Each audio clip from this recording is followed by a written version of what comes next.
জাআতু সাকরাতুল মাউত বিল হক যালিকা মা কুনতা মিনহু তাঈদ।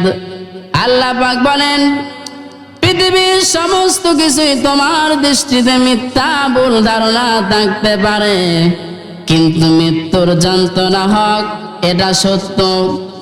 নবীজি পর্যন্ত এই মৃত্যুর যন্ত্রণা থেকে রেহাই পাননি। আল্লাহ নবী ইন্তেকালের পূর্বে তিনি বারবার ঘেমে যান। পাশেই ছিল হযরতে ফাতেমাতুজ জাহরা রাদিয়াল্লাহু আনহা, হযরতে আম্মা জান আয়েশা রাদিয়াল্লাহু আনহা। তারা বারবার ঘাম মুছে দেন, আবার ঘেমে যান। কিছুক্ষণ পরে কে যেন দরজা করা নাড়া দিয়েছে। হযরতে ফাতেমাতুজ জাহরা রাদিয়াল্লাহু আনহা ঘরের দরজা খুললেন, দেখে এমন একটা আকৃতির লোক দাঁড়িয়ে আছে, যার মাথা উচ্চে আসমানের, পা উচ্চে জমিনে। এত বড় আকৃতির লোক দাঁড়িয়ে আছে। এক দৌড়তে বলে, বাবা, আমার জীবনে আমি কোনোদিন এরকম আকৃতির লোক আমি আমার জীবনে দেখি নাই, যার মাথা হচ্ছে আসমানে আর পা হচ্ছে জমিনে।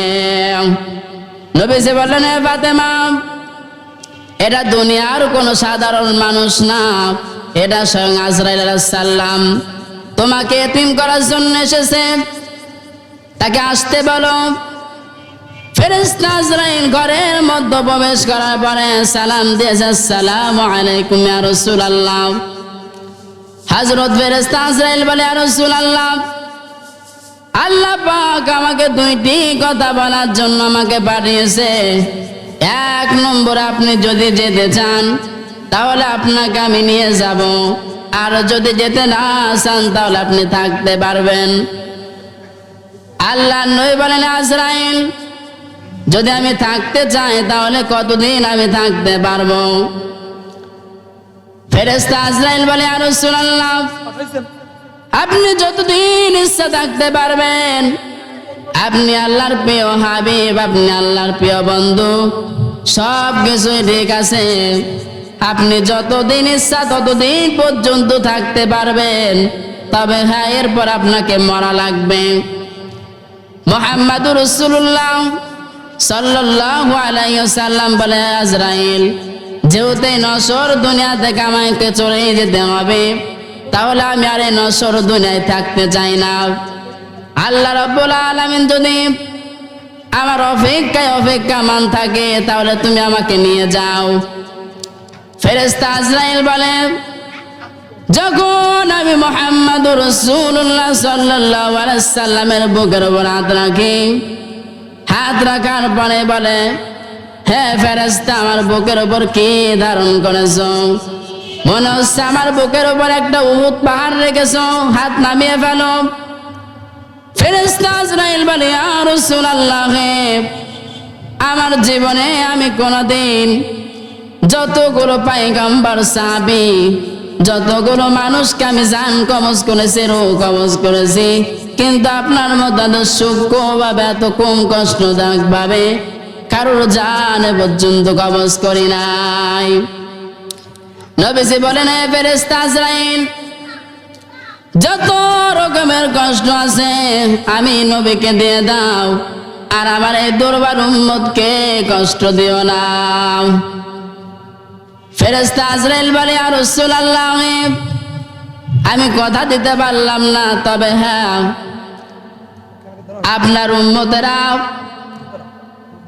উম্মতদের আপনি ঘোষণা করে দেন, তারা যদি প্রত্যেক ফরজ নামাজের পরে আয়াতুল কুরসি পাঠ করে, শুধু পাঠ করলেই হবে না, এই আয়াতুল কুরসির ভেতরে আমার আল্লাহ রাব্বুল আলামিনের 10টি ক্ষমতার কথা আছে, বরত্বর কথা আছে। তারা যদি এই 10টি কাজ, এই 10টি জিনিস যদি তাদের প্র্যাকটিক্যাল লাইফে বাস্তবায়িত করে, রূপান্তরিত করে, ফেরেশতা আজরাইল বলে, ইয়া রাসূলুল্লাহ, আমি এমন ভাবে জান কবজ করব, একটা ছোট্ট বাচ্চা যেমন মায়ের কোলে দুধ খেতে খেতে ঘুমিয়ে যায়, ওইভাবে সে ঘুমিয়ে পড়বে, কিছু টেরও পাবে না। এই জন্য নবীজি পর্যন্ত এই মৃত্যুর যন্ত্রণা থেকে রেহাই পাননি। আল্লাহ রাব্বুল আলামিন বলেন ওয়াজাআত সাকরাতুল মাউতি বিল হাক্কি যালিকা মা কুনতা মিনহু তাহিদ। আল্লাহ রাব্বুল আলামিন বলেন পৃথিবীর সমস্ত কিছুই তোমার দৃষ্টিতে মিথ্যা ভুল ধারণা থাকতে পারে, কিন্তু এই মৃত্যুর যন্ত্রণা হক, এটা সত্য। আল্লাহ নবী ঈসা রূহুল্লাহ তার জীবনে বলেছিলাম, আল্লাহ নবী ঈসা রূহুল্লাহ তার উম্মতেরা ডাক দিয়ে বলে, আল্লাহ নবী ঈসা রূহুল্লাহ আপনি বিভিন্ন ধরনের মুআজিজা আমাদেরকে দেখিয়েছেন, আজকে একটা নতুন মুআজিজা আমাদেরকে দেখানো লাগবে। এই যে কবরস্থান রয়েছে, এই কবরস্থান থেকে যদি একটা মরা মানুষ জিন্দা করে তার জবান থেকে সাক্ষী নিতে পারেন লা ইলাহা ইল্লাল্লাহ ঈসা রূহুল্লাহ, তাহলে আমরা সবাই আপনার উপরে ঈমান আনবো। নবীরা বিপদে পড়লে সঙ্গে সঙ্গে সিজদায় পড়ে যান। হযরত আল্লাহ নবী ঈসা রূহুল্লাহ সিজদায় পড়ে গেছে। আল্লাহ নবী ঈসা রূহুল্লাহ ডাক দিয়ে বলে, আল্লাহ এরা আমাকে একটু চ্যালেঞ্জ ছুড়ে দিয়েছে, এই চ্যালেঞ্জের মোকাবেলা করা আমার দ্বারা সম্ভব না, যদিও আমি নবী। হে আল্লাহ তোমার পক্ষ থেকে সাহায্য কামনা করি। আল্লাহ পাক কোন বিষয়ে সিদ্ধান্ত নিলে শুধু কুন আর ফায়াকুন বলে, সঙ্গে সঙ্গে ওটা হয়ে যায়। আল্লাহ রাব্বুল আলামিনের পক্ষ থেকে সাহায্য আসলো। আল্লাহ নবী ঈসা রূহুল্লাহ এই শাহাদত আঙ্গুল কবরের দিকে তাক করে ইশারা করে বলে কুম বিইজনিল্লাহ। সঙ্গে সঙ্গে একটা মরা মানুষ জিন্দা হয়ে হযরত ঈসা রূহুল্লাহকে সালাম দিয়েছে। আল্লাহ নবী ঈসা রূহুল্লাহ আশ্চর্য হয়ে গেলেন। কবরবাসী ডাক দিয়ে বলে, আল্লাহ নবী ঈসা রূহুল্লাহ এ সালাম শুধু আমার পক্ষ থেকে না, আমার বাবার পক্ষ থেকে আপনি গ্রহণ করেন। আল্লাহ নবী ঈসা রূহুল্লাহ বলে, তোমার নাম কি, তোমার পরিচয় কি, তোমার বাবাই বা কে? কবরবাসী রেখে বলে, আল্লাহ নবী ঈসা রূহুল্লাহ আমার নাম হচ্ছে শাম, আর আমি আজকের সন্তান নাম। দীর্ঘ ৪,৫০০ বছর এই কবরে আছি, আর আমার বাবার নাম হচ্ছে নূহ আলাইহিস সালাম।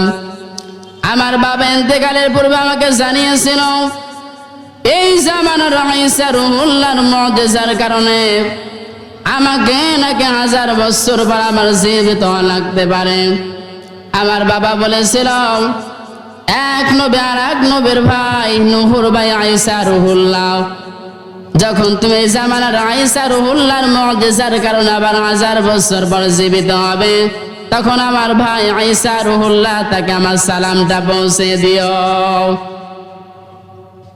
শাম বলে, আল্লাহ নবী ঈসা রূহুল্লাহ আমার বাবার পক্ষ থেকে আপনি সালামকে গ্রহণ করেন।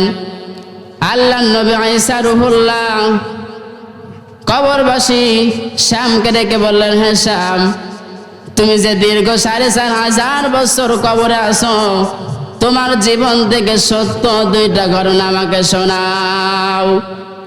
শাম বলে, আল্লাহ নবী ঈসা রূহুল্লাহ আমি আমার জীবন থেকে 2টা সত্য ঘটনা আপনাকে শোনাচ্ছি। মুফাসসিরে কেরাম লিখেছেন, ১ নম্বরে তিনি বলেছিলেন, শাম বলেছিলেন যখন এই আজরাইল আমার রূহকে তাড়া করেছিল, চাপতে চাপতে শেষ পর্যন্ত হাতের আঙ্গুল দিয়ে যখন আমার রূহ বের করেছিল, ওই সময় আমি অনেক কষ্ট, তীব্র কষ্ট আমি পেয়েছি, অনুভব করতে পেরেছি।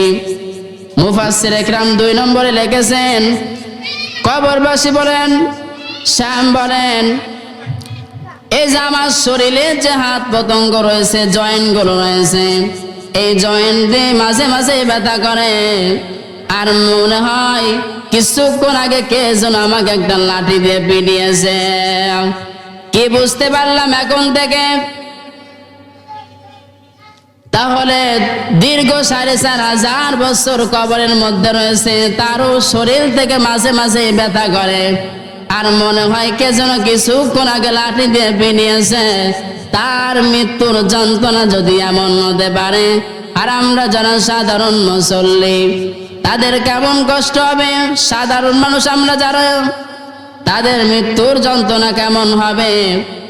এই জন্য তো আল্লাহ পাক বলেন ওয়াজাআতু সাকরাতুল মাউতি বিল হাক্কি যালিকা মা কুনতা মিনহু তাঈদ। আল্লাহ পাক বলেন পৃথিবীর সমস্ত কিছুই তোমার দৃষ্টিতে মিথ্যা ভুল ধারণা থাকতে পারে, কিন্তু মৃত্যুর যন্ত্রণা হক, এটা সত্য।